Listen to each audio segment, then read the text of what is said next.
Illinois Stories is brought to you by the Corporation for Public Broadcasting and by the support of viewers like you. Thank you.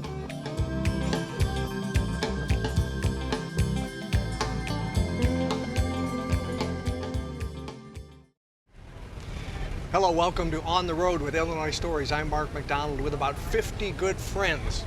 And one thing we all share on this bus is a keen interest in the people and places of central Illinois. So today, we're going to go to some of our favorite places where we shot Illinois Stories. We're going to tour the grounds and the mansion at Allerton Park. We're going to the Rock Springs Nature Center in Decatur. But first, our first stop is to the Illinois Raptor Center where they take care of the big birds. Just a real brief explanation of what this facility is. Actually, in the last 3 years, this facility has kind of exploded. We've done more in the last 3 years than, I have to honestly say, we've done more in the last 3 years than we have in the last 20. This group has been here for 23 years. We've operated on this piece of property. About 3 years ago, we bought an additional piece of property. And then the piece that we're standing on was actually purchased shortly after we bought our original piece. So the original piece of property is this little 10-acre strip that's right behind you. It's got this building on it. It goes from the front of the road all the way down to the Sangamon River. A few years later, we bought this additional 5 acres that's behind us. We do have a 5-acre residence in the back that's not ours, but it's a neighbor. And then 3 years ago, we bought another additional 10 acres next door. And that was actually the biggest thing that's ever happened in this facility. So for 20-some years, Jane and I ran everything we're going to talk about out of that little tiny building. So our hospital, our administrative center, our nature center, our habitat restoration stuff, all our education stuff was out of that little building.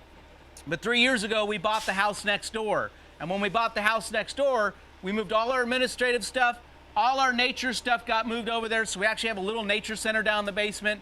We built, with the help of Ameren, Illinois, we built a huge complex for all our education birds, and that changed everything that we did at our hospital. So what we did is we went back in and basically renovated the old building into literally a wildlife bird hospital.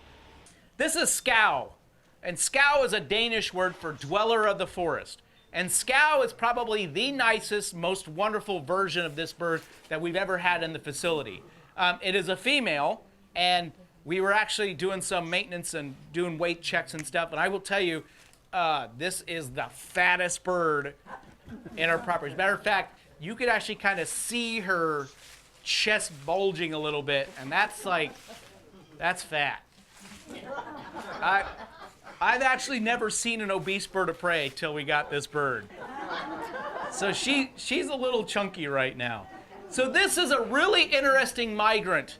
This is a bird that does nest in Illinois. It's not a rare bird. It's just not the most common bird of prey that we have nesting. So if you have a nesting pair of these, it's kind of exciting, but it's not like something that you have to go report, even though I would be interested in some of those. But this is the broad-winged hawk. The broad-winged hawk. This is as big as the broad-winged hawk gets. This is actually a big, giant broadwing. They're a little bit smaller normally. And she's a pretty chunky bird for being a broadwing. So broadwing hawks, they like basically large tracts of mixed oak hickory forest, and they like undisturbed tracts. Though we do have some broadwings we have a pair of broadwings that nest in Washington Park in Springfield. I don't know what they're doing there and why, but they like it. But pretty much you have to go to some pretty deep, dense tracts of mixed oak hickory forest to find them. Okay, let's go with this migrant. We're one of the very few facilities that has one of these. These are very hard to get a hold of. They're also very hard to take care of. I'm very proud of the fact that we are literally considered experts in the field when it comes to the captive care of these birds. We have a lot of people call us and consult with us. We pretty much tell them don't do it because there's a lot of work in taking care of one of these. But this is Yeti, and Yeti is our female snowy owl. We actually have 2 snowy owls on staff here. We used to have 3. We lost one this spring. But Yeti's actually a captive bred snowy, which means this snowy owl is actually bred in captivity just for the purpose of doing educational programs. Problem is nobody in the United States breeds these birds. We were going to because we had a breeding pair, but we lost one. So the closest place we can get a captive snowy is Canada. There's only a couple breeders up there, and I befriended one of them.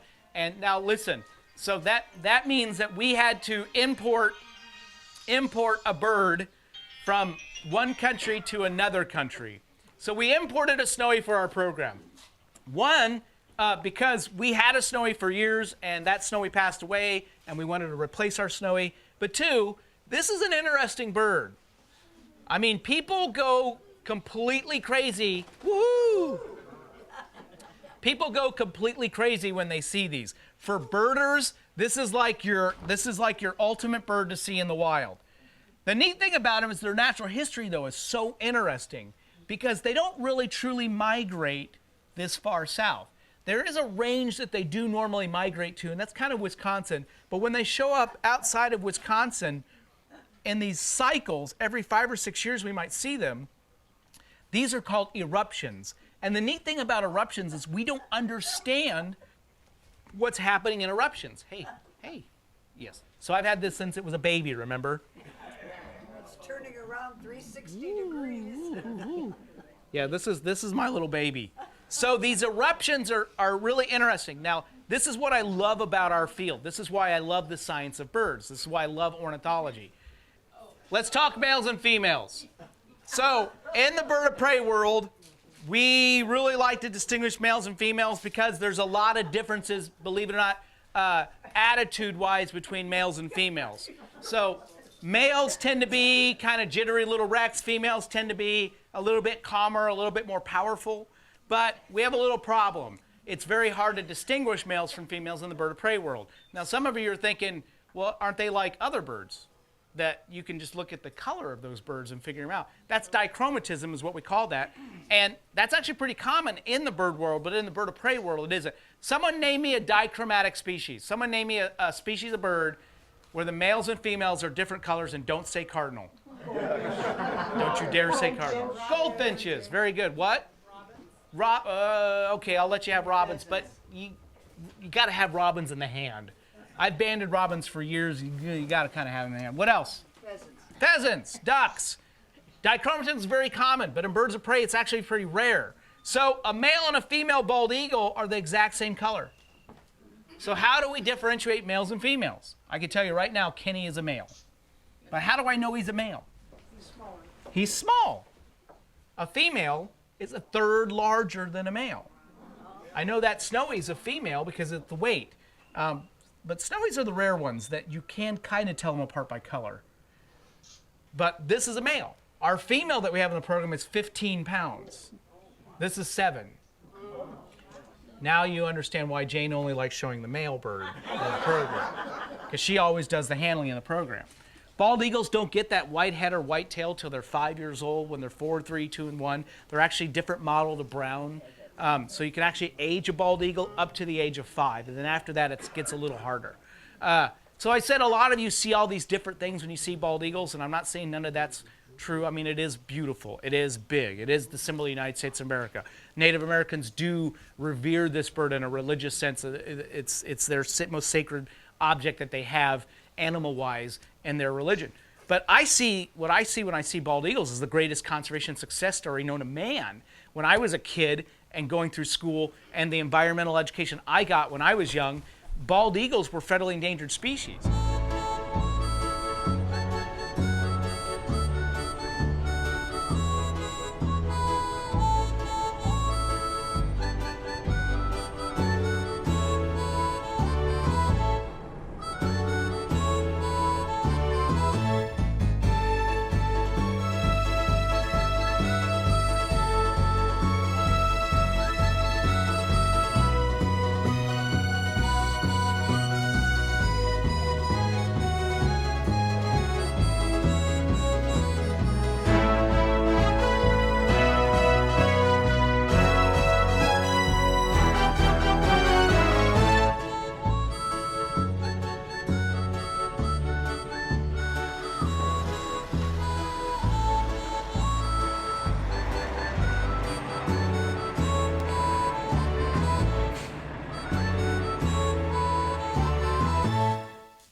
Then it was off to the Rock Springs Nature Center, also in Decatur, where our guests really enjoyed the prairie home. This home's been here since the 1840s. It has never been moved.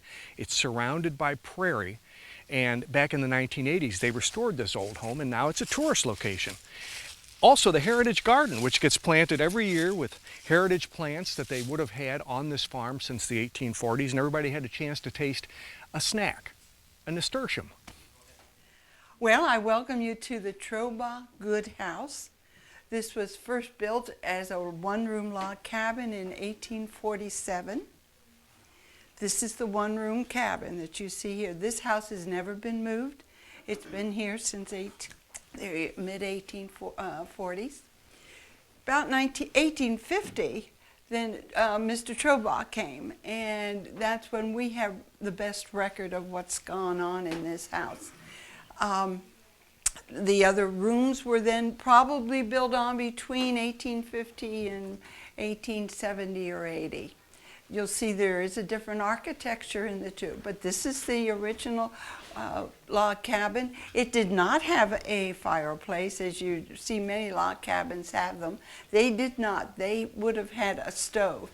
This is an 1850 stove. It comes out of Chicago. It is still used. We will make ham and beans and hot chocolate, and we bake cornbread. Oh. You would have put the wood in either from the front or the side. This is the oven on this side, and on the other side. There were hot bricks there to keep it warm. Mother would have heated her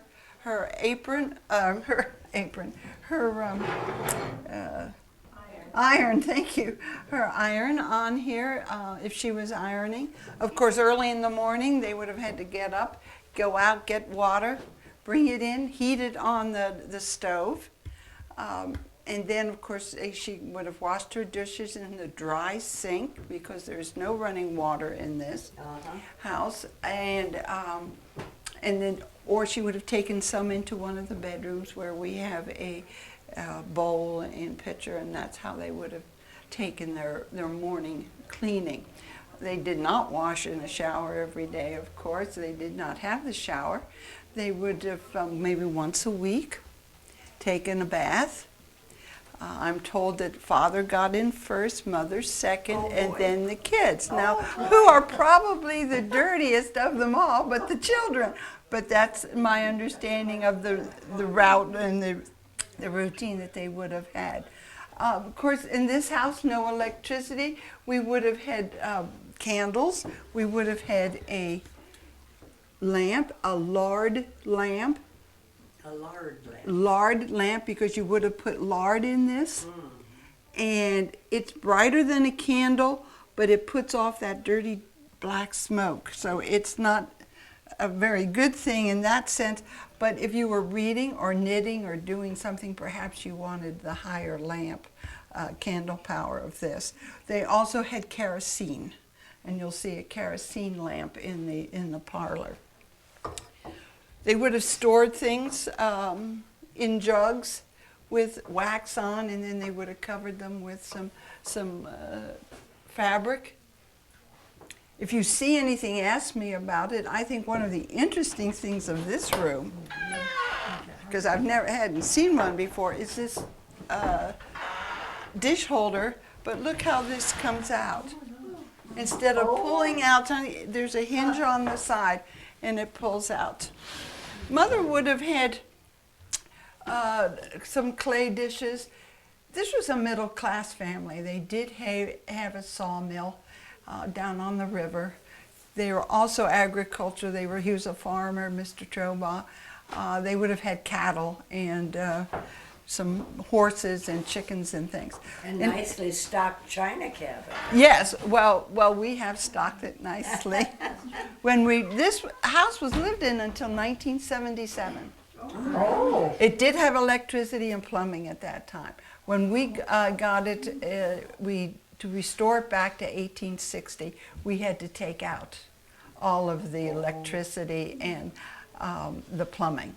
So we've taken it back to the 1860s. All right, good morning. My name is Jenny Garver. I am the volunteer coordinator here at Rock Springs Nature Center, and I'd like to welcome you to the Nature Center. This part of your program, you're just going to wander on your own to explore the Nature Center. You can go out to some of the hiking trails if you want to. You need to be back here and ready to get on the bus by 11:50. So if we can be back here by 11:50, I will try to do a walk around just to make sure, about 5 minutes till, just to remind everyone. Here in the Nature Center, if you go back this direction, we have our Eco Center, and we also have a Blue Stem Theater. There's a very short movie about the Conservation District there. If you go down this hallway and you turn to your right, we have the exhibit hall. There's a bird window there. You can actually hear the birds outside and watch the birds. We also have a children's room with some live animals. And if you go past the information desk here, you can go out to the west deck, and that will take you to our trails. I do have some maps here of both the building and the trails, so if you want to look at either while you're exploring, you're welcome to. And right behind me, we do have the restrooms. So if you need to do a pit stop, you are more than welcome to do a pit stop. So if you want to come and grab some maps, you are welcome to. Just let me know what you want. Do you want building or a trail?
Our next stop is Allerton Park, the huge University of Illinois reserve near Monticello.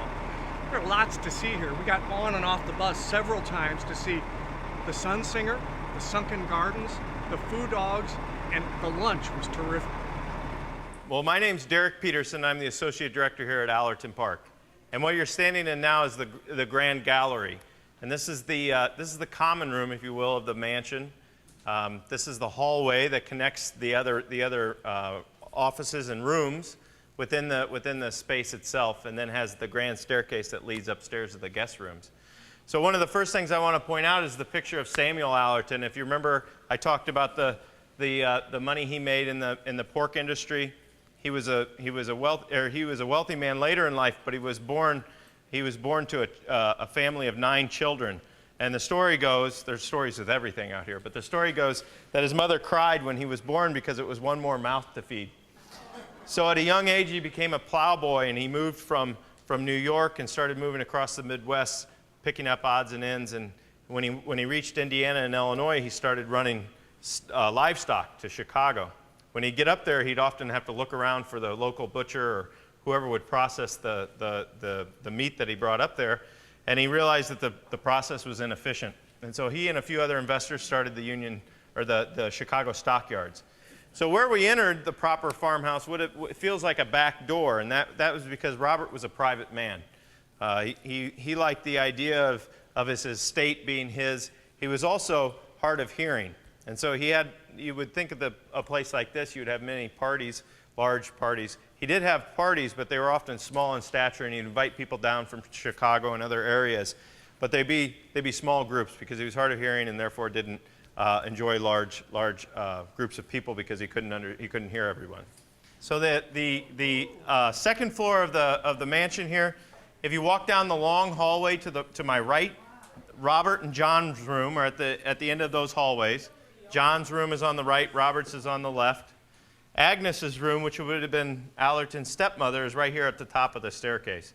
So if you go to the left and walk to see those rooms, that's the servants' wing. So that would have been, again, I talked about the small parties that Robert had.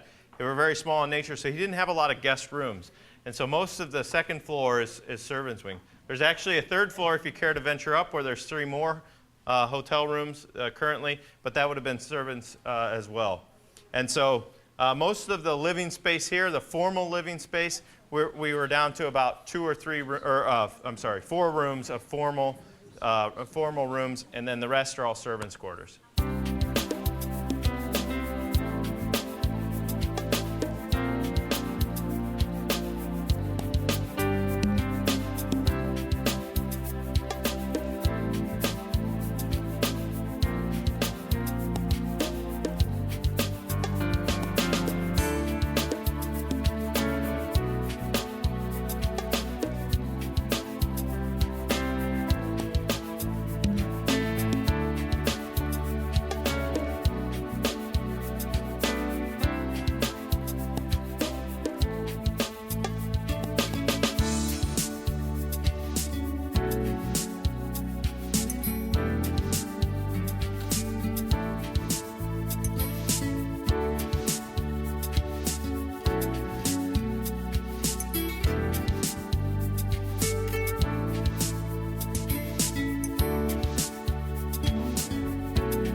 My name is Kate Scott. I'm a longtime Allerton employee, now a volunteer, and I've been coming to Allerton since I was 9 years old.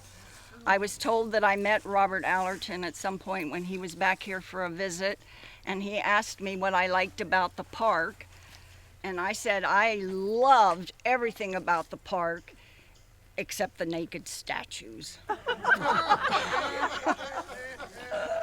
So we are approaching the sunken garden, which previously was a refuse. That's where they put their trash. And John Gregg, who became John Gregg Allerton, redesigned it as we see it now. And I mentioned on the bus that the acoustics are so good that we have a lot of weddings here because people can hear. So we're looking at these guardian fish, which are Japanese. And they're modeled on a prince's, Japanese prince guardian fish. And they were recently redone by donor funds. And they're called Sachi S-H-A-C-H-I. And as you get inside, you can see that John Gregg has a Balinese motif going on as well. So if anybody can't take these steps, there is a little door around this corner that you can view the garden from. The fish you see around are, you'll see in the next garden, these Robert had made, and the fish in the next garden are the original fish. There's no flowers here. It was designed, John Gregg redesigned it to be a garden, but there's no flowers here because they couldn't get water here. It was not an easy place to get water here. It was resodded a few years ago because it gets a lot of wear and tear.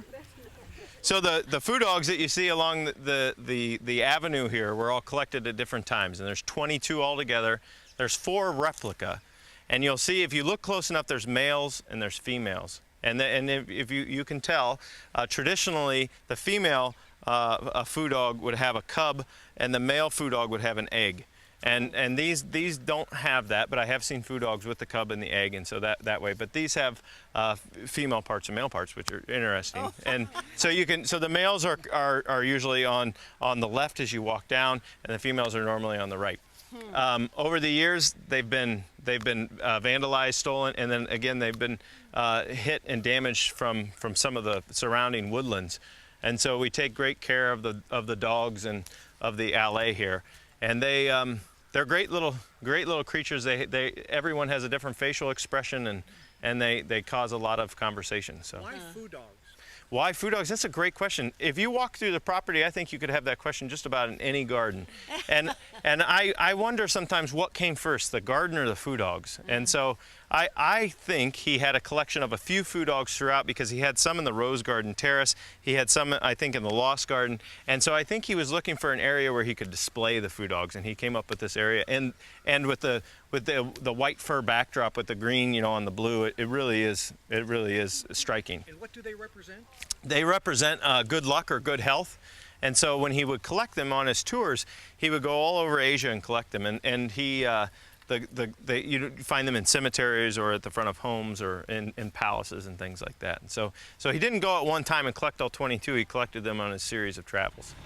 Well, as you can see, we really lucked out with the weather here. Our last stop at Allerton, and the time of year as well. As you can see, the gorgeous foliage behind us. We had a beautiful day in the 70s.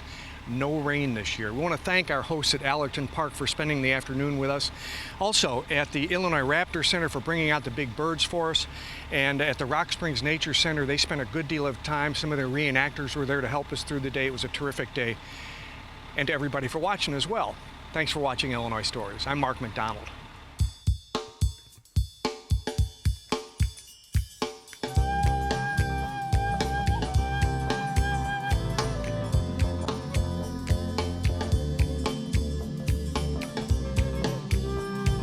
Illinois Stories is brought to you by the Corporation for Public Broadcasting and by the support of viewers like you.